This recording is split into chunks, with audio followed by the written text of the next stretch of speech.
안녕하세요. 여러분을 응원하고 지지하는 굿 메신저입니다. 오늘은 나이가 들어도 공부를 계속해야 되는 이유를 준비했습니다. 공부하는 독종이 살아남는다. 책 제목부터 범상치가 않죠? 이 책의 저자는 정신과 의사이자 뇌과학자입니다. 이 책에서 나이가 들어도 계속 공부해야 되는 이유를 말하고 있는데요. 공감하는 바가 많아서 여러분들과 나누고자 합니다. 나이가 들어도 공부를 계속해야 되는 이유는 크게 두 가지가 있습니다. 나이가 들어서 하는 공부가 진짜 공부고 더 잘 되기 때문이고요. 두 번째는 뇌 건강 자체를 위해서입니다. 먼저 왜 나이가 들어서 하는 공부가 더 잘 되고 진짜 공부인지 이유를 말씀드리겠습니다. 첫 번째는 절실한 몰입이 쉽기 때문입니다. 우리 채널의 80% 정도는 30대에서 50대 분들이 차지하고 있고요. 이분들이 가장 많은 컨텐츠를 보고 있는 것은 공부법입니다. 자격증 혹은 자녀 공부 때문에 그런지 몰라도 여기에 관심이 많이 있어요.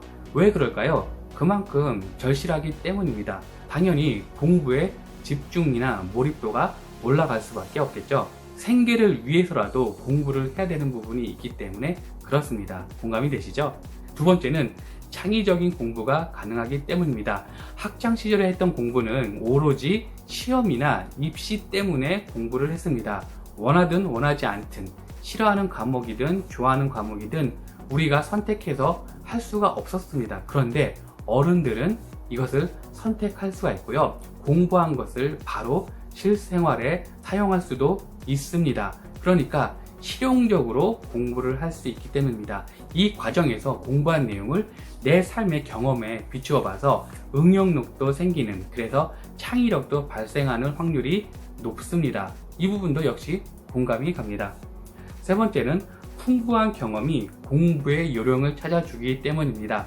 학창 시절에 열심히 공부를 하지 않았다 하더라도 우리는 어떻게 공부를 해야 되는지, 어떻게 하면 더 효율적인지 알고 있습니다. 공부법, 학습법에 관한 자료를 얼마든지 찾을 수가 있고요. 학창 시절에 공부 잘했던 친구들을 봐왔기 때문에 본능적으로, 경험적으로 이렇게 공부하면 되겠구나, 이런 것을 잘 알 수밖에 없죠. 네 번째는 자기 진단이 된 상태이기 때문입니다. 내 성향이 어떻고, 내 현재 상태, 어떤 걸 좋아하고 싫어하고, 그리고 시간을 낼 수 있고 없고, 어떤 게 필요한지 필요 없는지, 이런 걸 판단할 수 있는 나이가 됐다는 것입니다. 나이가 들면 들수록 나를 더 잘 알기 때문에 공부하는데도 이것을 이용할 수가 있겠죠. 이것이 바로 자기 진단이 된 상태라는 이야기입니다. 다섯 번째는 물질적, 정서적으로 보다 많은 투자를 할 수 있기 때문입니다. 학생 때는 좋든 싫든 간에 딱 정해진 스케줄대로 시험을 준비를 하고 입시를 준비해야 됐습니다. 그런데 어른들은 자격증 공부를 하더라도 자기에 맞는 스케줄에 따라서 얼마든지 조절이 가능합니다. 이번에 실패하면 다음이라는 기회도 있고요. 그리고 또한 물질적으로도 여유가 있습니다. 학창시절 때는 문제집이나 참고서 살 때 부모님께 손을 벌려야 됐죠. 그런데 어른이 된 지금은 적어도 본인이 필요한 책이라든가 학습 도구 혹은 강의는 지불할 능력이 됩니다. 그런 면에 있어서 물질적인 자유도 나이가 들어감으로 인해서 좀 더 여유로운 것은 사실입니다. 마지막으로 성취감이 더 크기 때문입니다. 다른 나라의 자료를 보면 나이가 들어갈수록 행복도가 올라가고 자존감도 올라가게 되는데 우리나라는 오히려 그 반대 현상을 나타내고 있는데요. 만약에 나이가 들어서 어떤 목표를 세우고 자격증을 땄다 혹은 원하는 점수를 받았다 하면 그로부터 오는 성취감은 학생 때보다 훨씬 더 클 수밖에 없습니다. 기본적으로 자존감이 낮은 상태에서 어떤 것을 이루어냈기 때문입니다. 이러한 경험은 앞으로 어떤 일을 도전하는 데 있어서, 성취하는 데 있어서 큰 힘이 되고 동기가 됩니다. 큰 이유 두 번째, 뇌의 건강을 위해서도 우리가 계속 공부를 해야 되는데요. 뇌를 쓰지 않으면 나이가 들면 들수록 쇠퇴합니다. 그냥 놔두면 더 이런 것들이 심화가 되는데요. 뇌의 다른 부위는 6% 정도 기능이 저하가 되는데요. 전두엽이라고 하는 부분은 정말 중요한 부분이거든요. 이 부분은 무려 29%나 떨어지게 됩니다. 이 전두엽이 담당하는 부분은 고등적인 사고, 이성적인 판단, 그리고 전체적으로 뇌의 모든 부분을 거의 통괄하는 컨트롤 타워 역할을 하게 되는데요. 이 부분이 기능 저하가 생기게 되면 삶의 의욕이 떨어집니다. 생동감이 줄어들게 됩니다. 어떤 감동적인 것, 재미있는 것, 슬픈 것, 즉 희로애락에 대한 감정이 떨어지게 돼요. 감도가 낮아지게 됩니다. 삶의 질이 떨어질 수밖에 없겠죠. 아니, 다른 어떤 사람들은 조그만 일에도 감사하고 기분 좋아하고, 이런 사람과 어지간한 걸 봐서는 아무런 반응이 없는 사람하고 어느 사람이 더 삶의 질이 높을까요? 두말할 나위가 없겠죠. 이런 것과도 연관되기 때문에 우리는 계속 공부를 해야 됩니다. 나이가 들어서 공부할 때 가장 큰 걸림돌이 되는 것은, 아유, 이 나이에 무슨, 이제는 머리가 녹슬어서 안 돼요. 졸업한 지 언젠데 공부를 합니까? 이런 말씀을 하시는 분, 혹은 이런 생각을 가지고 있으시다면 이것이 가장 큰 걸림돌이 되게 됩니다. 뇌는 쓰면 쓸수록 그 기능이 계속 유지가 되고 좋아질 수가 있는데요. 나이가 들어도 계속 뇌 기능이 활성화된다고 하면 늘 나오는 이야기가 있습니다. 바로 런던 택시 기사입니다.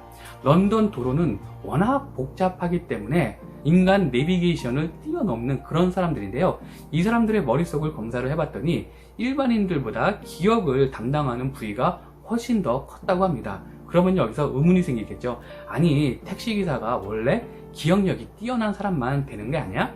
이런 의문이 생길 수가 있어요. 그래서 추적 연구를 했더니 택시기사를 막 시작한 사람들은 일반인과 별 차이가 없었습니다. 그런데 택시기사를 오래 하면 할수록 이 뇌의 기능 중에 기억을 담당하는 부분이 훨씬 더 커지기 시작했습니다.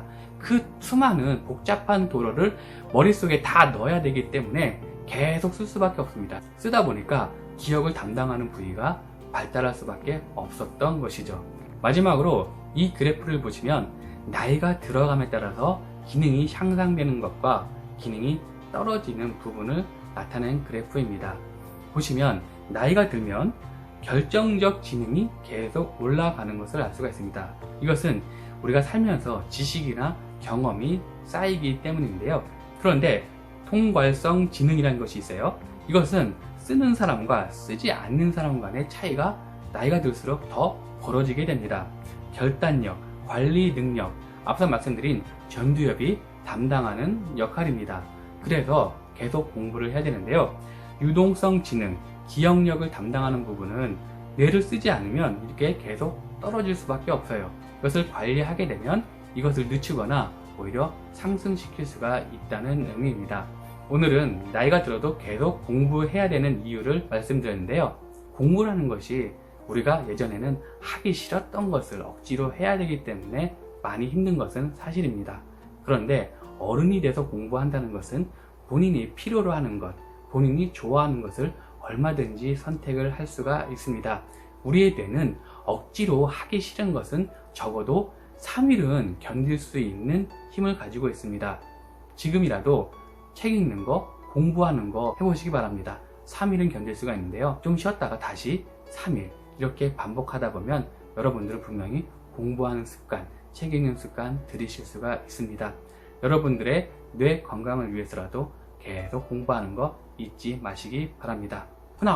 from now on 함께 갑니다. 감사합니다. 오늘 내용 좋으셨나요? 구독, 좋아요는 더 좋은 내용을 만드는 데 큰 힘이 됩니다. 감사합니다.